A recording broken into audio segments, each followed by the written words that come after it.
my video is It's Not What You Think. And the reason why I gave it that title was because a lot of people think that I just don't like cops or something. I don't know what to think of people who think that, but I don't like bad cops. I like good cops. And I can tell when they're bad because they come to you with a predetermined attitude about you, who you are, based on what they hear from others, other cops mostly. Other cops who have had bad experience with us because they didn't approach us the right way. You see, and I know there's a lot of folks out there that suffer from post-traumatic stress disorder, okay? So when someone aggressive approaches them, their automatic response is defense, okay? And that goes to nasty attitude because nasty attitude is an indicator that there might be something beyond that. And the thing about people with post-traumatic stress disorder, they have heightened senses. Their perceptions are heightened. Their detection of bad things going to happen to them is real acute. They can tell by the way people walk. They can tell by the way people saunter or the attitude, what's in the eyes. All of those things are important to a person who has post-traumatic stress disorder. And I can tell you that because I use lip reading too to warn me of impending shit that's going to happen to me when I see people looking at me, for instance. I get a little paranoid, true, but I don't make any kind of a decision about what's going on until after I read their lips. Because the conversation that they're having is an indicator. If they're talking about me, then that's what I'm after. If they're not, then I just dismiss it. Okay? But I use all of that, and I have heightened hearing too. Even, okay? And I have this sense of dread that happens to me when there's impending trouble coming at me and I don't know it yet. And I don't know how that's possible, but yes, it's true, because after each one of those episodes, something does happen that's not good. So I just wanted to tell those good officers out there, don't listen to what those old cops are telling you, the ones that are set in their ways, the ones who are all mostly involved in the brutality here in Portland. Not all of them, but you can tell the ones that are, because that's what they do in front of you, and that's what you see them doing. You know who they are. You ride with them every day. You talk to them every day. You know who these cops are. And what needs to happen is they need to be identified. Okay? And internal affairs, or whatever they want to call it nowadays, it's always something different when I turn my head around. The police audit now. Okay. They don't help the police any. Let me tell you, folks, when you have a police audit that's okaying everything the police do, that's not good for the good cops, the ones that are good. Okay? No, they are single-handedly allowing these individuals to remain unpunished or undisciplined for their actions. And those cops that beat me up on March 30th, 1980, nothing. Not a thing. Nobody cared. This is a city of liberals. Anything goes here. Seriously. Including kicking old men out on the street. And that's what you can expect from a communist country. This is a communist city, in my view, in my estimation, from what I see. Okay? These people have turned communist in what they're doing, especially to the homeless. They've had years, 50 years, to clean up this homeless mess. It only started 50 years ago. 50 years ago, hardly any homeless on the street. And as it got worse and worse and worse, all the city could do is push everybody around, get the police to make them move, get the police to get them out of sight, all that kind of stuff. In Los Angeles, Sacramento, for instance, they got $110 million from the federal government for homeless housing.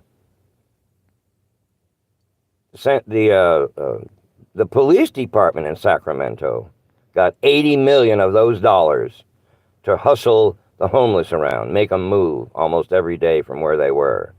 That's where 80 million of the dollars went, to house the homeless.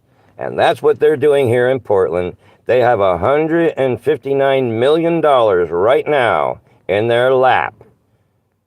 And there are a lot of old homeless people, elderly, disabled homeless people on the street. I'm one of the few, maybe, that can't care for himself, okay? I can hardly hold this phone. That's why it's so jittery all the time. I have to rest it down on something. So here's the thing, folks. I don't want to demonize all of the police in this city or in any other city. What needs to happen is, to make the citizens feel comfortable, they need to dispose of those cops who consistently have complaints lodged against them, and who consistently violate the rights, the civil rights and the personal rights of the citizens. They're doing it consistently. They probably have a rap sheet longer than any criminal on the face of the planet here, because they've been getting away with this shit for years. And that's why there was such a horrible thing going on down in the summertime here. I wasn't here at the time. I was in Missouri, I believe. Anyways, the whole thing is that unless we get true police accountability, the good cops are going to look bad.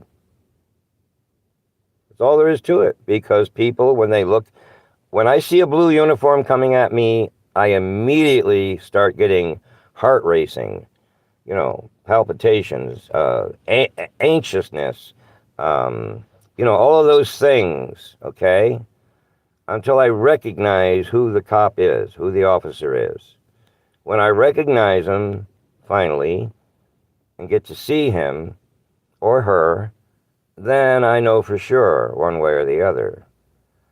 But just, I'm sure you understand what I'm saying. It would be just like one of the soldiers from Vietnam seeing a Vietnamese goon coming at him, right? Okay, that same thing would happen, okay? So in my case and in my son's case, we disassociate from any impending harm if we see or hear or sense that it's going to go sour on us. My brain takes over. I have no choice. I'm not even conscious of the fact that all of a sudden, bang, then my voice starts raising, and then I get angry and I start shouting out louder. And this is a defense mechanism that jungle animals use. Get the big voice, get the big arms going, and, gesticulating, so forth and so on. Not meant to harm anybody at all. Shouldn't ever be afraid of it.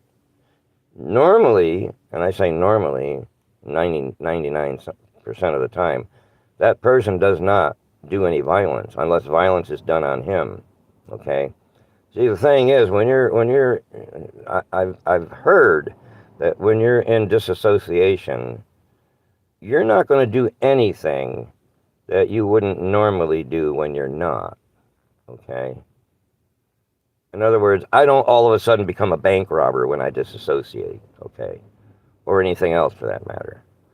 Whoever I am on the other side, that's who I am on this side. And I know because I've had videos and audios done, okay? And my doctor, my psychologist also. So I know what's going on, okay? And I just want to let everybody know that especially people who have post-traumatic stress disorder, ex-soldiers who were in war, do not approach them with angry hearts and angry eyes and angry manners. Okay? And I want to tell you what happened today. This is the whole reason for this video right now. A police officer that we know, okay, and who has been nice to us whenever we meet him, stopped by to talk to us today, and he gave my son $10. Now, I haven't seen that happen in many, many, many years. Let me tell you, when I was a little boy, police officers used to buy me ice cream and soda pop and walk me home hand in hand, things like that. That's my memories of my childhood with police officers. They were always there when I got my finger stuck in a kerosene lamp trying to get the wick out of it. Yeah, I actually stuck my finger down there and couldn't get it out. Who did I go to? The police department. Of course. They were there to help. That's what I learned as a kid. You have any problems that you can't take care of, go see the police. They'll be glad to do something for you, especially as a child.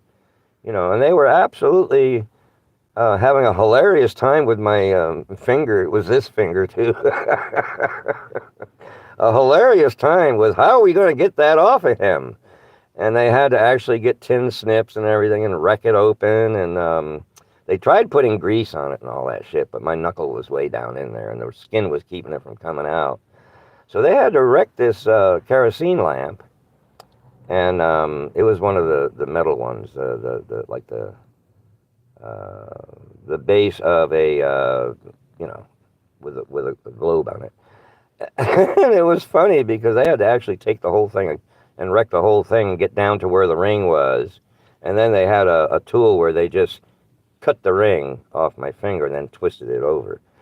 And that's what I remember when I was a little boy, okay? Now, that's a far cry from beating the crap out of me in front of my child. That traumatized me and my son both. My son is terribly traumatized from that. He suffers from it. He has nightmares, daymares. He has visions that disturb him, and I know what's going on because I went through the same thing, and he has sleepless nights, worrying about, and that's another thing I wanted to say.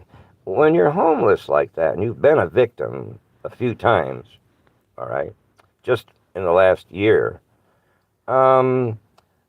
you can't sleep sound. Your body won't let you go all the way sleep because of your emotional state over impending trouble, okay? So that's one of the things that happens to an individual who suffers from PTSD. The inability to sleep over worry and stress and so forth and so on. And I just urge professional people who have contact with people, you can't get anywhere with hatred. Don't work. The only way you can reach anybody is from the love of your heart. You understand that? Out of the love of your heart. Okay? That's how you reach people. Gently, softly. Not in a manner that's going to cause them to be on guard immediately. And that's what a lot of these cops in Portland do to me. And that's why they're on YouTube. And the officer who gave us the money, don't even know his name. Okay?